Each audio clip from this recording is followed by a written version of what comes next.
하나님께서 예레미야 선지자에게 무엇을 보았느냐라고 물으셨는데, 그것은 이스라엘이 행한 일을 네가 보았느냐라고 묻습니다. 이때는 이스라엘이 이미 멸망되어서 없어진 상태였고, 이스라엘이 멸망해서 한참 시간이 흐른 다음의 일입니다. 그런데 주님께서 이 말씀을 요시야 왕 때 주셨다는 거예요. 히스기야 왕 이후에 마지막 개혁 군주이면서 신앙 회복에 나섰던 개혁자 요시야.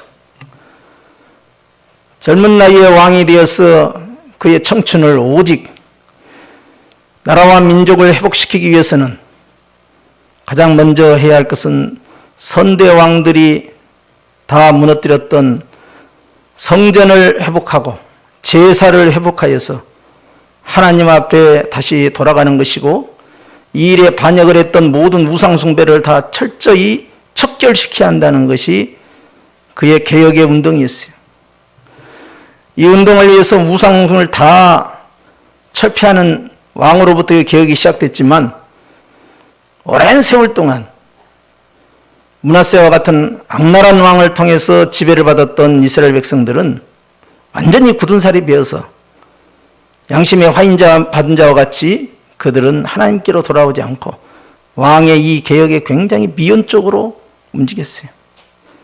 그렇기 때문에 위로부터의 개혁이 시행됐지만 밑바닥까지 그것이 내려가지 않고 있었어요. 그래서 주님께서는 이제 예레미야를 통하여서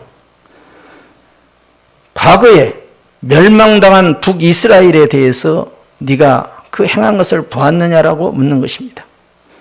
그러면서 그 이스라엘에 대해서 이렇게 말씀합니다. 배역한 이스라엘이다 그랬어요. 이스라엘의 수식어 앞에는 항상 배역이라는 단어가 나옵니다. 배역은 무엇입니까? 하나님을 대적하고 우상을 숭배한 주님을 떠난 백성의 모습이에요. 그래서 배역이라고 합니다. 그들이 어떻게 하나님을 배신하고 떠났습니까? 어떻게 하나님께 대적을 했습니까? 그들은 모든 높은 산 위에 모든 푸른 나무 아래에 가서 행음을 했다.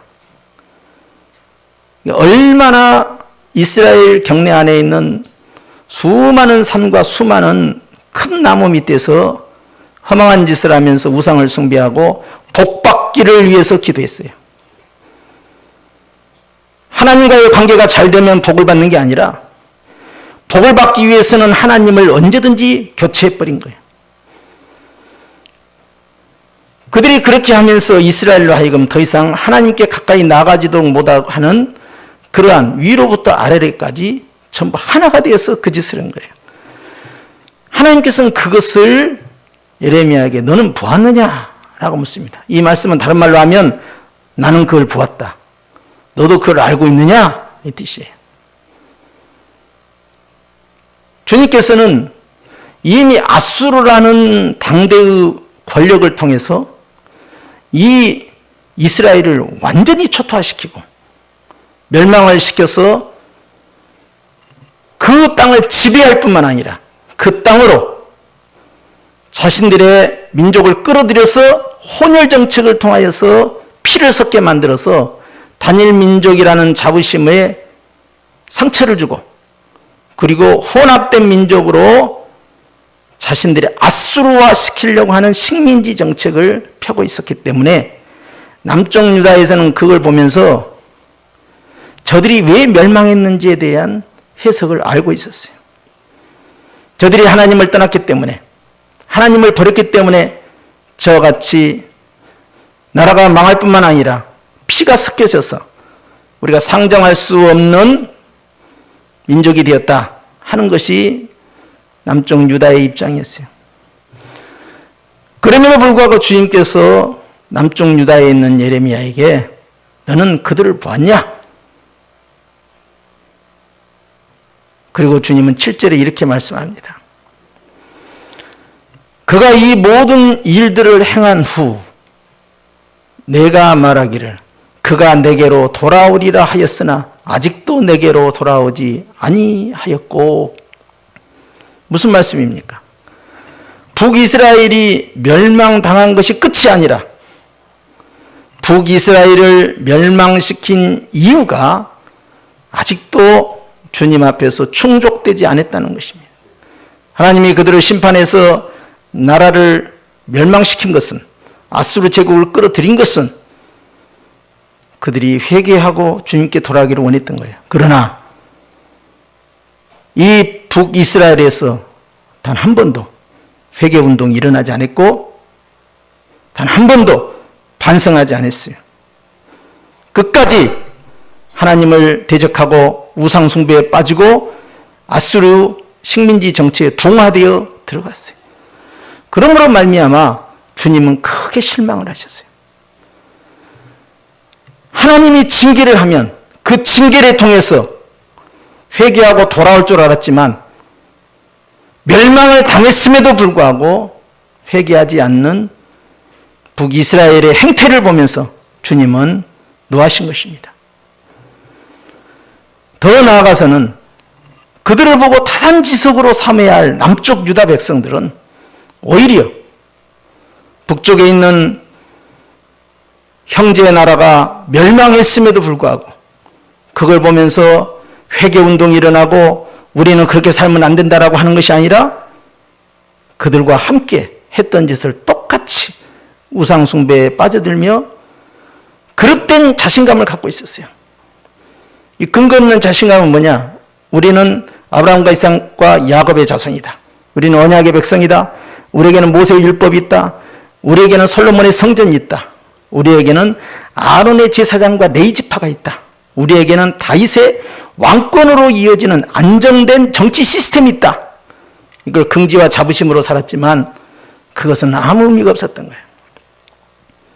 하나님께서 다윗을 통한 그 언약의 백성으로 왕권을 허락한 것도 사실이고 정치를 안정화시켜서 북쪽 이스라엘처럼 힘 있는 사람이 왕이 돼서 쿠데타 일으키는 시스템이 아니라 철저히 다윗의 자손으로 세습을 시켜서 언약을 이어가는 구조였지만 그러나 그 정부조차도 하나님 앞에 바로 서지 못했던 거예요. 제사장과 성전이 있었고 레위지파가 있었음에도 불구하고 제사는 철저히 폐마가 되고 예배는 소멸되어 가고 또 능멸되어 가고 있었어요. 그리고 위로부터 아래까지 산당에 가서 산에 가서 큰 바위 밑에서 큰 나무 밑에서 제사를 지내고 거기에서 금송아지를 숭배하는 북이스라엘처럼 자신들도 그와 같이 제사를 지내고 복받기를 위해서 기도하고 하나님을 헌신착취는 버리고 어떤 자는 산에 가서는 우상에게 성전에 가서는 하나님께 이중적 생활을 하면서 복받기를 구했던 것이에요. 하나님은 이것을 다 보신 것입니다. 나는 그것을 보았다. 사람은 속일 수 있어도 하나님께서는 다 보고 계시고 듣고 계시고 알고 계신다는 사실이죠. 주님은 거기에서 실망을 하신 거예요. 저들이 나를 사랑한 게 아니다. 저들이 자신의 목적을 위해서 하나님을 버리고 우상을 숭배하는 저 모습. 이웃나라인 북이스라엘이 저토록 참혹하게 멸망되어 사라져버렸건만 그들을 보면서 반성하지 아니하는 그 모습을 보면서 주님은 분노하셨던 것입니다. 그러면서 8절에 주님은 이렇게 말씀합니다. 내게 배역한 이스라엘이 간음을 행하였으므로 라고 그래요. 이스라엘은 철저히 영적 간음에 빠져들었어요. 종교적 간음에 빠져들었어요.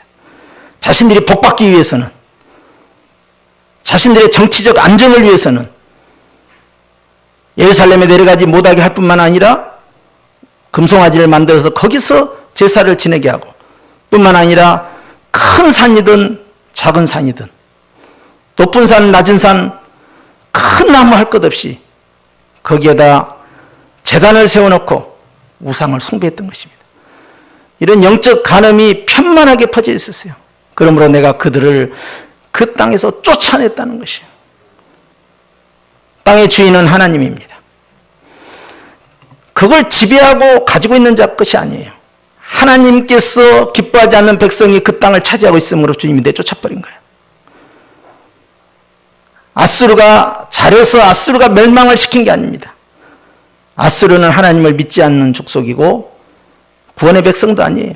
언약도 없고 성전도 없고 축복도 없어요. 그러나 하나님은 그들을 들어서서 악한 자를 통하여서 하나님의 백성을 철저히 징계하셨건만 그들은 멸망당한 이후에도 끝까지 회개하지 아니하는 그러한 변함없는 음란을 가지고 있었어요. 그래서 내가 그들을 내쫓고 그들에게 이혼서를 써주었다. 모세의 율법에 따라서 가늠한 아내에게는 이혼서를 써주고 내쫓는 것이죠. 그런데 주님이 이혼서를 써줬다 이 말씀은 너와 나는 더 이상 관계가 없다 하고 관계를 끊어버리고 그리고 법적으로 선언해버린 거예요. 그것이 이혼서입니다. 부부지간에 하는 이혼서를 주님께서는 여기 언급하신 것은 이스라엘 백성을 부부처럼 아꼈다는 사실이에요. 그럼에도 불구하고 그들은 배역을 한 것입니다. 더 나아가서는 그의 반역한 자매 유다가 두려워하지 아니하였다 그래요. 남쪽에 있는 유다 역시 하나님 앞에 반역한 자들이에요. 배역과 반역은 크게 다르지 않습니다. 배역은 주님을 대신하고 하나님을 대적한 것이라면 반역이라는 것은 믿었던 자가 신뢰를 저버리고 돌아서는 것이에요. 유다는 하나님 앞에 많은 축복을 받았지만 그러나 주님을 떠났어요. 주님은 말씀합니다. 많이 받은 자에게는 많이 기대한다. 그러나 유다는 많이 가졌음에도 불구하고 하나님 앞에 행음을 하고 말았습니다. 그리고 그 유다가 더 심각하게 가지고 있었던 문제는 결코 하나님을 두려워하지 않았다는 사실이에요. 이것이 문제예요.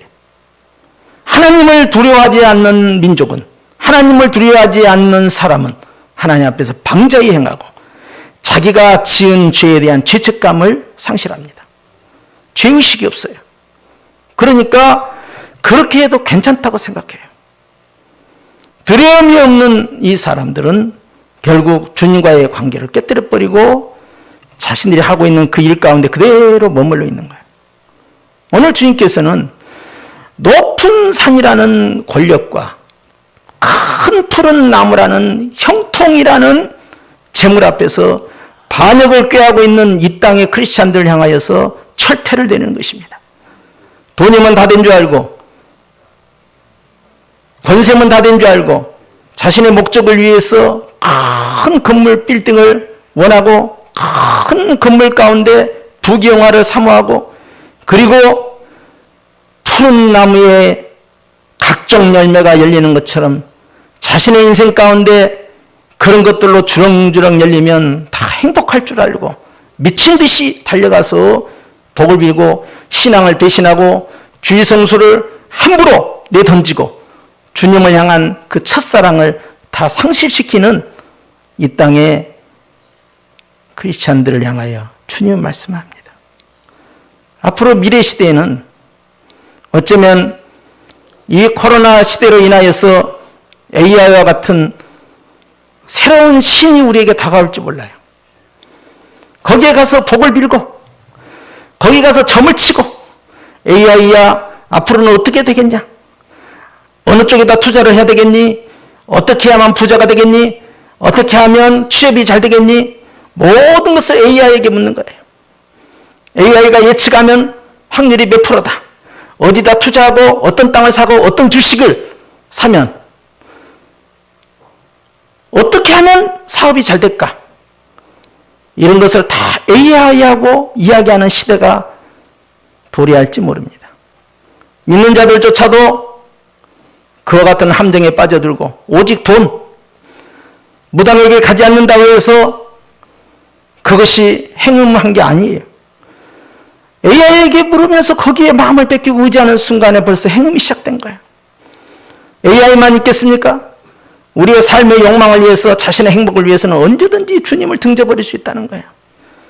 큰 권력 앞에서 아부를 하고 자신의 삶이 인트기 위해서 비굴한 짓을 하면서 옳은 건 옳다라고 말하지 않고 그런 건 그러다 하지 아니하고 주님이 원하는 길로 가지 아니하는 그런 비겁한 삶이 우리 안에 존재할지 모릅니다. 큰 권력이든 작은 권력이든 큰 나무든 작은 나무든 나에게 유익이 된다면 그것이 나의 하나님이 되어서 사도 바울은 이런 사람들은 자신의 배를 신으로 삼는 자다. 하나님으로 삼는 자다. 먹고 사는 문제라면, 물질 문제라면, 형통해진다면 무슨 짓은 다 하는 사람이다. 일만하게 뿌리가 돈이라고 했는데 돈 앞에서 하염없이 무너져 내리는 거예요.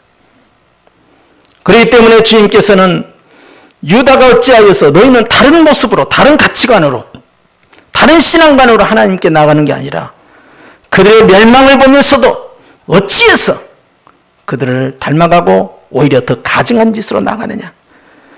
차라리 이방인 같으면 하나님을 모르니까 그런다고 하자. 저 북쪽 이스라엘 같은 사람들은 차라리 성전이 없으니까, 율법이 없으니까, 다윗의 언약이 없으니까, 레위지파가 없으니까, 제사장이 없으니까, 제사가 없으니까 그런다고 하자. 근데 너희는 무엇이냐? 오히려 다 가졌다는 자, 더 있다 하는 자가 더 하나님을 가까이 하기보다는 멀리하고 있고, 그리고 겉으로는 하나님을 가까이인 척하면서 하나님으로부터 멀어지고 있는 그런 미선적 삶을 주님이 지적하시는 거예요. 9절 말씀해 보니까 그가 돌과 나무와 더불어 행음함을 가볍게 여기고 행음하여 이 땅을 더럽혔다라고 그래요. 그것을 별거 아니라고 생각하는 거야. 내가 바쁘니까 그렇게 살 수 있는 것이고 형편대로 살 수 있는 것이고 내가 그렇게 사는데 그것이 무슨 큰 죄라고. 장로교회 구원의 확정교리를 갖고 있는 사람들이 자기에게 암시를 걸기 시작합니다. 나는 구원받았으니 지옥 가지 않을 것이고 나는 예수님을 믿기 때문에 천국 백성으로서 영원히 인침을 받았기 때문에 변동이 없을 것이고 그렇기 때문에 내가 혹 잘못해서 야단은 맞을 수 있을지언정 주님이 나를 버리지 않을 것이라는 확정교리 가운데 자신을 몰아넣어요. 그러니까 두려움이 없는 거예요. 오히려 내가 구원받았으면 어떻게 하면 하나님을 기쁘시게 할까? 어떻게 하면 하나님을 즐겁게 해드릴까? 어떻게 더 순종하고 더 헌신하고 받은 은혜를 어떻게 하면 내가 주님 앞에 보답할까라는 생각보다는 하나님께서 나를 사랑하시니 나를 버리지 않을 거라는 자만감에 빠져버린 그의 남쪽 유다의 모습이었어요. 그들은 멸망할지언정 우리는 멸망하지 않을 것이다 했지만 예레미야 시대 때 남쪽 유다는 철저히 무너지기 시작하는데 아수리에 의해서 이스라엘이 멸망할 때보다 더 혹독하게 바벨론이라는 대제국을 통해서 이스라엘은 돌 위에 돈 하나 남지 아니하고 완전히 무너지고 그들이 자랑했던 성벽은 무너지고 그들이 자랑했던 성전은 무너지고 그들이 자랑했던 제사장과 레위지파 사람들은 몰살을 당하고 일부는 포로로 끌려가고 그리고 그들이 자랑했던 언약의 백성으로서의 다윗의 왕권은 완전히 붕괴가 되어서 다윗의 씨를 말리는 상태까지 들어가게 된 거예요. 왕정 제도 자체가 붕괴가 된 겁니다. 그들이 자랑스러워했던 것들은 다 무너져 내렸어요. 하나님이 기대하고 하나님이 원했던 만큼의 기대치를 충족시키지 못한 남쪽 유다는 오히려 북이스라엘보다 더 악한 짓을 함으로써 주님에게 큰 실망을 안겨자 주었던 것입니다. 그럼에도 불구하고 그들은 이것을 가볍게 여기고 별거 아니게 여기고 내가 한번 죄지면 어때? 내가 한번 하나님 뜻대로 못 살면 어때? 내가 그럴 수도 있는 거지. 내 형편에 따라 그러면 주님도 내 마음 알아주실 거야. 내 마음은 그렇지 않으니까 주님 아시겠지. 주님 내 형편 아시죠? 주님의 사랑을 믿습니다. 할렐루야 아멘. 그런 것에 자기를 암시를 계속 거는 거예요. 자기가 자기를 속이기 시작합니다. 그리고 주님은 나를 절대 버리시면 안 되는 것이고 주님은 나를 끝까지 붙잡아야 된다라는 강박증에 자기 자신을 몰아넣습니다. 별일 없을 거야. 아무 일 없을 거야. 하나님은 내 편이야. 하나님 나를 도와주셔. 영원히 떠나지 않으셔. 계속해서 자기 암시를 걸어줘요. 자기가 그동안 무슨 짓을 했는지에 대해서는 찾아보지 않는 거예요. 그런 것을 가볍게 여긴다는 거예요. 10절 말씀에 이 모든 일이 있어도 그의 반역한 자매 유다가 진심으로 내게 돌아오지 아니하고 거짓으로 할 뿐이니라 라고 말씀해요. 거짓된 예배, 거짓된 회개, 거짓된 반성 하나님이 그 마음을 다 알고 계셔요. 네가 나를 두려워하고 있느냐? 네가 나를 사랑하고 있느냐? 너의 유익보다 하나님의 영광을 위해서 네가 이 시간에 서 있느냐? 주님은 우리에게 묻는 것입니다. 하나님께서는 두 가지를 보고 있다는 거예요. 하나는 이미 멸망한 이스라엘과 그리고 곧 멸망할 유다를 보고 있습니다. 공통점 뭐예요? 둘 다 멸망입니다. 주님은 보고 계셨고 선지자에게 너도 그것을 봐야 된다. 북이스라엘이 저렇게 망한 것을 네가 보았거니와 그보다 더 악한 짓을 하고 있는 남유다의 저 행음을 내가 지금 보고 있고 그 결과는 어찌 되겠느냐? 하나님을 두려워하지 않는 그들 어찌 되겠느냐? 그들의 죄를 가볍게 여기는 그들을 내가 어떻게 하겠느냐? 거짓으로 행하고 있는 저 위선적인 자들에 대해서 내가 어떻게 하겠느냐? 주님은 예루살렘을 쓸어버린 거예요. 그들이 자랑스러워했던 것은 다 무너집니다. 솔로몬의 화려한 성전, 그들이 자랑했던 다윗의 아름다운 왕궁과 그리고 성벽, 그들이 자랑스러워했던 언약의 백성으로서의 긍지와 자부심, 토라를 가지고 있으면서 율법을 암송하면서 제사를 드렸던 네 지파의 활동, 이 모든 것들이 다 붕괴되기 시작하는 거예요. 주님은 오늘 또 높은 산을 향하여서 큰 나무를 향하여서 다른 박지라는 그러한 수많은 하나님의 백성들을 보면서 마음 아파하시는 거예요. 몸으로는 주님 앞에 와 있지만 마음으로는 이미 딴 데를 가 있고 하나님만을 사랑한 것이 아니라 하나님은 선택사항이고 나의 행복이, 나의 축복이, 내 형통이, 내 가정이 잘 되는 것이 항상 그 마음이 중심에 자리 잡고 있었기 때문에 주님을 향한 헌신과 고난의 여정을 회피하는 것이에요.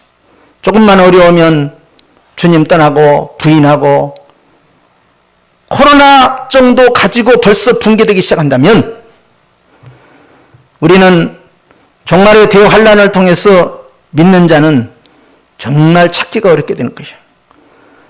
인자가 올 때 믿음 있는 자를 보겠느냐 하는 거예요.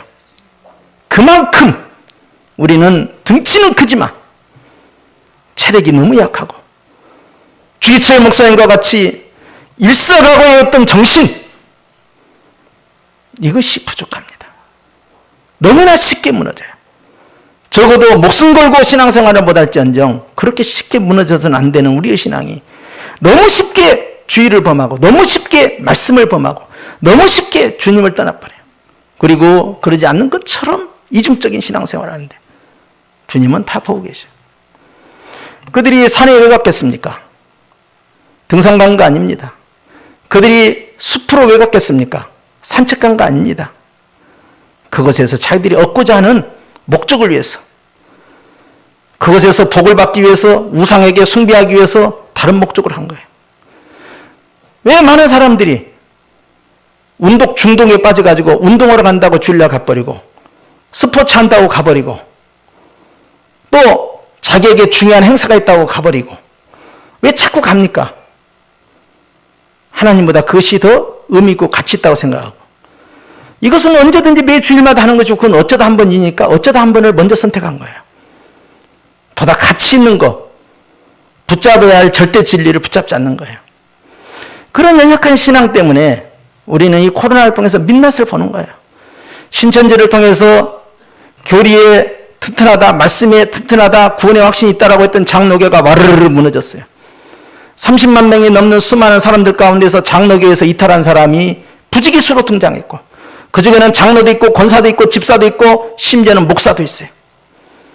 그래서 신천지로 넘어갔을 때 한국교회는 얼굴이 뜨끈뜨끈했어요. 그들을 한편으로는 경계하고 비방했지만 한편으로는 부끄러워 살 수가 없었어요. 그렇기 때문에 그들은 그곳에서 하나님을 부인하는 삶을 살고 있음에도 불구하고 한국교회는 우리가 어디서 무너졌는가를 찾지 못하고 있다가 사태가 심각해짐으로 말미암아 야, 우리가 잘못 가르쳤구나 하고 긴급조치를 취하기 시작한 거예요. 코로나도 마찬가지입니다. 전체 성도들 가운데 절반도 안 된 성도, 절반이 뭡니까? 불과 30-40%에 불과하는 성도들만 존재하고 코로나가 완전히 물러간다 해도 그 복원력이 70% 미만일 것이고 적어도 30% 이상은 자동으로 탈락할 것이라는 것을 사람들은 예측하고 있어요. 저는 그것도 적게 잡았다고 봅니다. 훨씬 많은 숫자들이 이중적인 중도적 입장을 취하고 있어요. 하나님을 향한 뜨거움보다는 적당하게 대충 하는 게. 주님을 향한 헌신자는 20% 되지 않고 대충 사는 사람은 훨씬 많은 비율을 가지고 있어요. 그리고 주님의 마음에 대못질을 하는 거예요. 피로 주신 우리의 구원의 복을 너무 쉽게 내려놓습니다. 그 가치를 너무 쉽게 내려놓습니다. 하나님은 기대합니다. 너희는 달라야 되지 않느냐?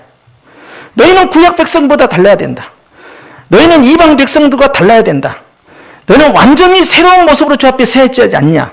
그러나 그들은 주님 앞에서 실망감을 안겨줬던 것처럼 우리 또한 이 땅에 사는 백성들이 작은 환난 가운데에서 주님께 실망을 안겨다주는 그러한 일들이 지금 벌써 발생하고 있어요. 얼마나 기도합니까? 얼마나 찬양합니까? 얼마나 주님을 사모합니까?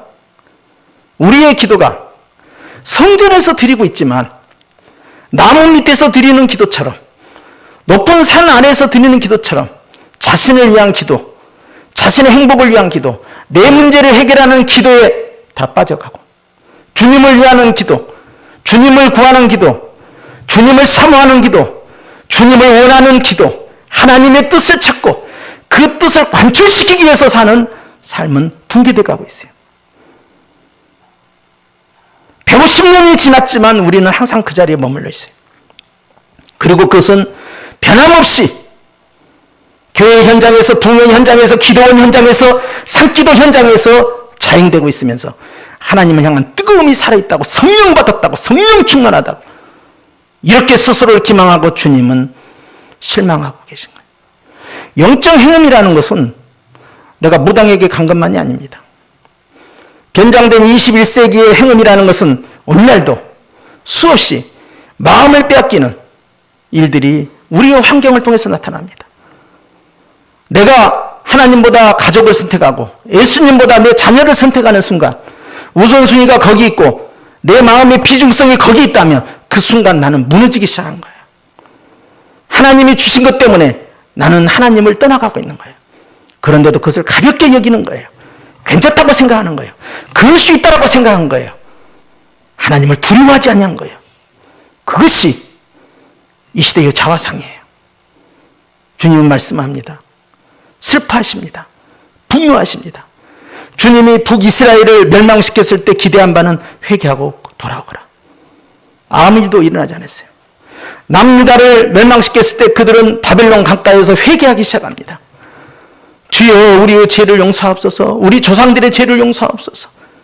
하나님은 그 기도를 들으시고 그들을 회복시켰어요. 이것이 큰 차이점이에요. 그러나 그것도 잠시 잠깐이에요.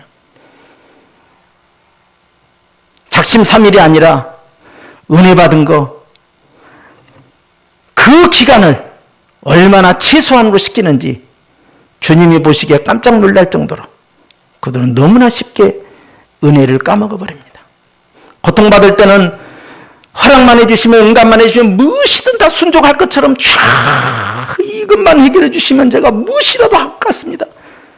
이렇게 고백을 했지만 그런 기도와 그런 고백은 내가 했던 것조차도 다 잊어버리고, 기억한다 하더라도 잊어버린 척하고, 잊어버리지 않았다 하더라도 형편이 안 된다고 하고, 결코 하나님께 헌신하지 않는 거예요. 주님은 미래의 내 모습을 다 보고 계시고 거기까지 다 알고 계시다는 사실이에요. 그렇기 때문에 거짓으로 기도하고 있다. 어떤 기도입니까?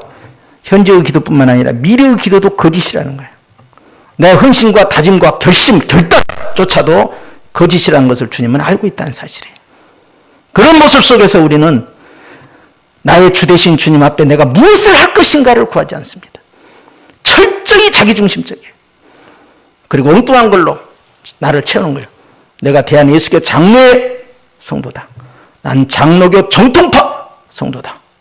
나는 우리 집안이 3대, 4대의 신앙이다. 나는 모태신앙이다. 나는 과거에 성령의 불을 체험한 적이 있다. 하나님이 나에게 놀라운 능력으로 이 문제를 해결해 주는 경험이 있는 사람이다. 나는 방언의 운수가 터진 사람이다. 이따위 소리는 하고 있으면서 주님의 마음에 대못질을 하고 있다 하는 것입니다. 그 민낯이 이 코로나를 통하여서 다 드러나요. 어느 교회 다닙니까? 나 강남에 어느 교회 다닙니다. 의시대. 여러분은 모를 정도예요. 그런 큰 교회를 다닌 사람은요, 자부심과 긍지가 이만저만이 아니에요.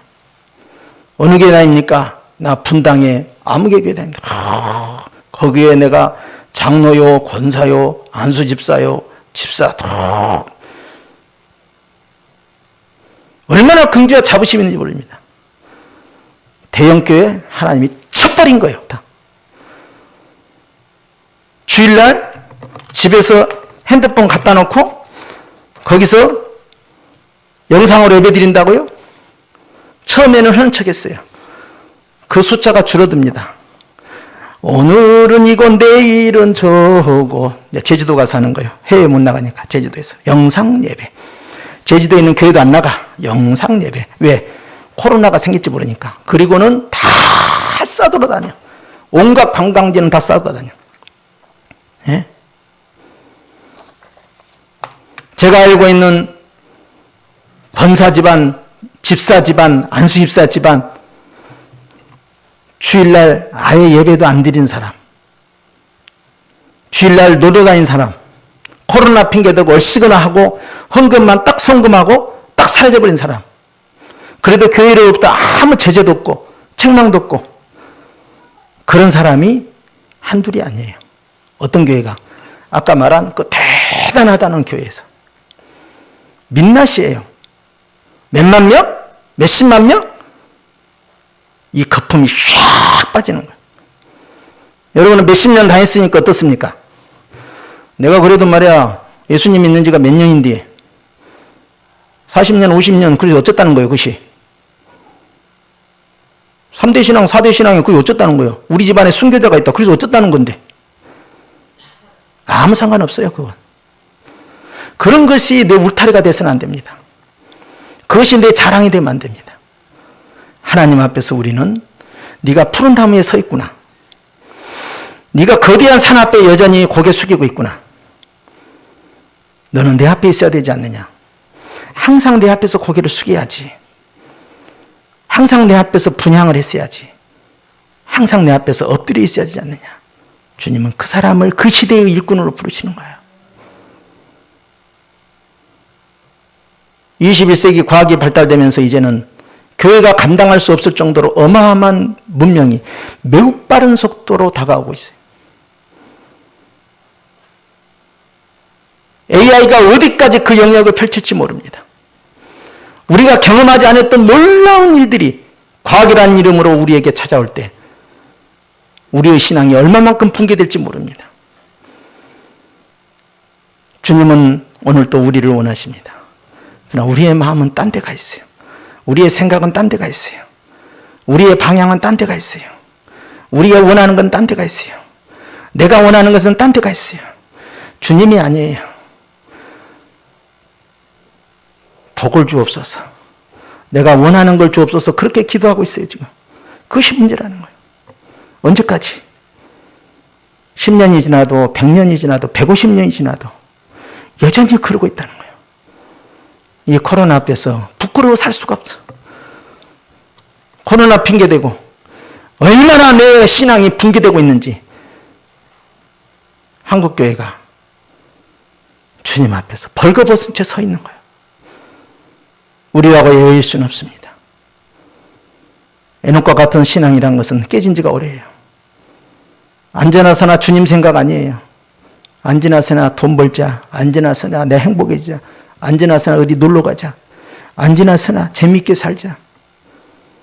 자신들의 아성을 쌓고 행복을 쌓고 쾌락을 쌓는 일에 집중되어 있어요. 그래 놓고 주님을 사랑한다는 거예요. 주님도 사랑하고 그것도 사랑한다는 거예요. 포기할 수 없다는 거예요. 이것이 바로 유다의 모습이었어요. 거짓으로 하나님 앞에 기도할 뿐이다. 오늘 이 시대에 우리에게 주시는 주님의 말씀을 마음에 새기고 하나님의 슬픔과 분노 앞에서 우리는 반응을 해야 됩니다. 지금이라도 듣지 않았다. 바벨론으로 의해서 무너졌던 유다가 회개했을 때 기회가 주었던 것처럼, 그러나 아수르에 의해서 무너졌던 이스라엘이 회개하지 않으므로 그 기회조차도 잃어버린 것처럼 우리는 모든 것이 다 무너져도 여전히 다시 한번 주님이 기대하고 기다리고 계신다는 거예요. 그래도 듣지 않았다. 기도하자 하는 거예요. 사랑하는 성도 여러분, 우리는 주님 앞에서 포기해서는 아니 됩니다. 지치지 아니하는 주님의 열정처럼 우리의 신앙도 내가 모든 것이 다 무너져 붕괴돼도 이것이 끝이 아니라 또 다른 시작이라는 사실을 기억하고 다시 한번 주님 앞에서 주님이 원하는 그 방향을 향해 달려가야 할 줄로 믿습니다. 기도하십시다. 하나님 아버지, 참으로 우리의